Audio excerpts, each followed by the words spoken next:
Alright, if I did my job right, then my number one pick is going up literally on the last day of 2021, and that also means I have actually did my top 10 lists before the end of the year. I am on time for once. It is the end of the year miracle, I am sure, or a sign of the end times. I'll let you guys decide that.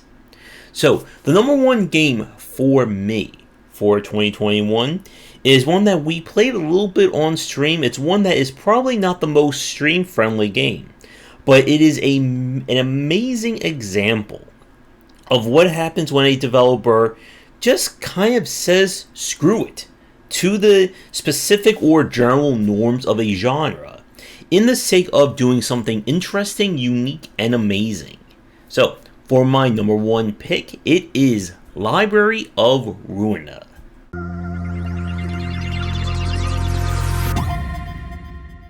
Library of Ruina is one of those games that you are either completely well aware of and probably in love with the game like I am, or you have absolutely no idea why anyone has played this game or what even is Library of Ruina. So, this is the second game from Studio Project Moon, and the game itself is a deck-building visual novel RPG, not a roguelike. The game itself is played out through numerous, and I do mean numerous, vignettes of various stories taking place in this kind of dystopian future known as the city. And the game itself follows this path of you inviting people to the mysterious library in order to kill them and turn them into books, which will then be used to attract more people. You are basically the bad guy in a Twilight Zone episode, or what was it, Tales from the Dark Side kind of situation. The deck building comes in with how you create decks from these various books. Cards come in different rarities, or in this game it's more about progress, where each chapter's worth of cards is essentially a higher tier. And as you go up in tier, new rules are introduced, and my god, new rules are introduced in this game, with strategies built on discards, causing burn damage, being able to power up your characters, as well as getting specific cards and abilities from the various bosses. And this is a thing that Library of Ruina does that no other deck builder, at least to this point, has done to this extent. And that is have honest-to-God boss fights in a deck builder.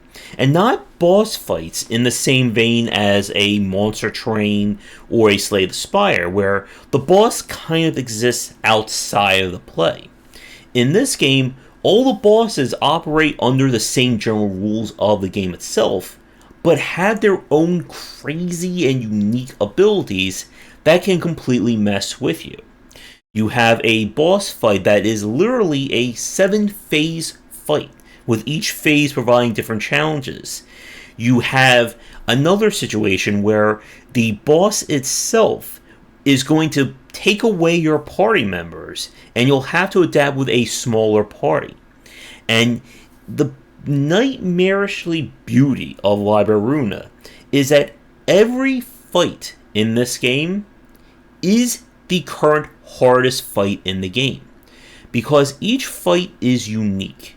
And again, this game is not a roguelike. This is not a title that is about you adapting or rolling with the punches that happens in each individual battle. This is a game about planning, management, and coming up with that game plan beforehand and then executing it. And for the people who learn the intricacies of it, there is a lot to learn. The start of Library of Ruina is admittedly, I think, it's porous.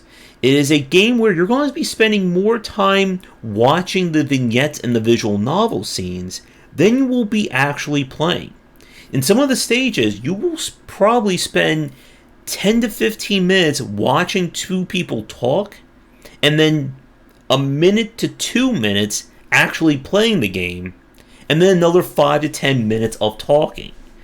And I think that kind of issue when it comes to the pacing of Library of Ruina really did hurt it in terms of onboarding. A lot of people stop playing Library of Ruina within the first hour. It has incredibly high churn because of that. And for the people who stuck with it, they probably played through this entire game from beginning to end, because it is such a tour de force in terms of storytelling as well as design. The gameplay itself does not really change. You're still going to be doing deck building battles from hour 1 to, I think it took me about 100 hours to play this game. But what your general strategies are and how you adapt is what is going to be altered. About a quarter to a halfway through the game, you unlock the ability to attach different passives that you get from other books to your characters, with limitations being how much of an impact they have. And then suddenly you have another dynamic in terms of how you build these characters, which starts out as a fun little way to, pump out a little bit more power, to being absolutely required if you want to see this game all the way through. And there are some crazy situations that Library of Ruina is going to throw you that no other deck builder or deck building roguelike has come even close to, as fans who have made it through the Reverberation Ensemble or the Apocalypse Bird can certainly attest to. But then there are the aesthetics, and Library of Ruina, for me, has perhaps the greatest soundtrack of an indie game that I've played in the past 10 years.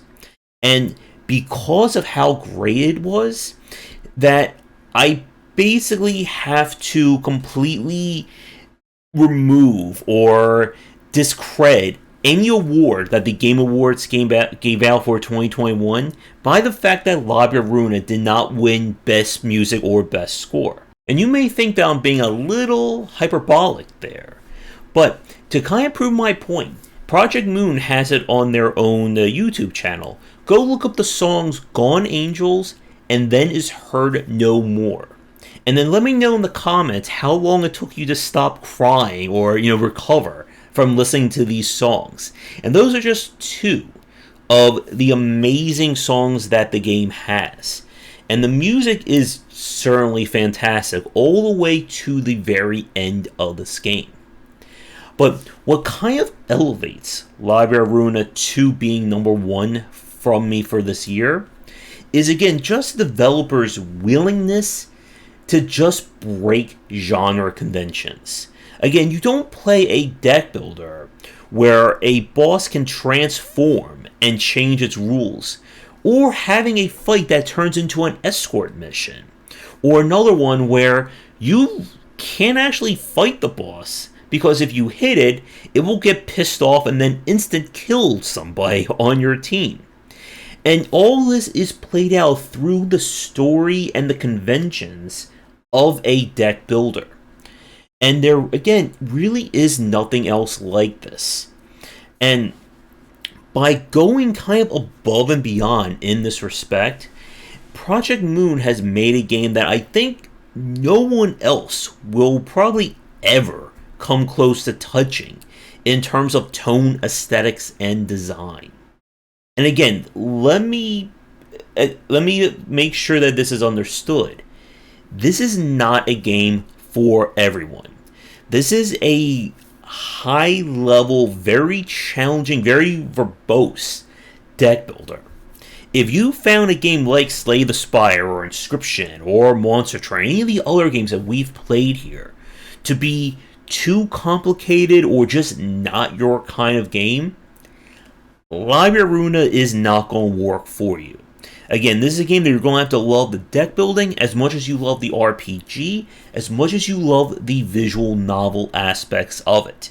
If you don't love those three, you are not going to enjoy this game. It's just a matter of fact.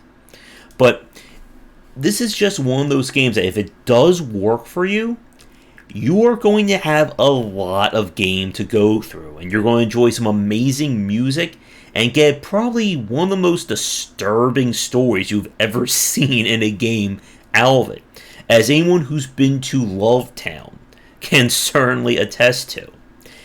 And to the developer's credit, like, the level of ingenious in terms of rule breaking goes all the way to the very, very, very, very, very final fight in this game. When I finished Library of Ruina, and I mean 100% true ending, I am done, there is nothing more to this game, they still rewarded me with brand new cards with mechanics and rules that were never actually in the game prior in terms of your options. And I mean, literally, like, there is nothing else for me to do in this game.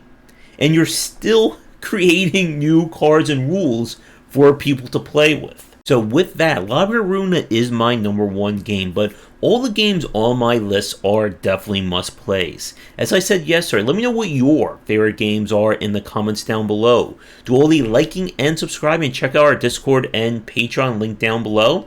I will be back tonight for my end of the year stream. I don't know what games I'll be playing, but I'm sure it'll be something interesting. Come back for daily discussions on game design and into 2022 here on Game Wisdom, where is in the art and science of games. And if I don't see you on the stream, have a great new year.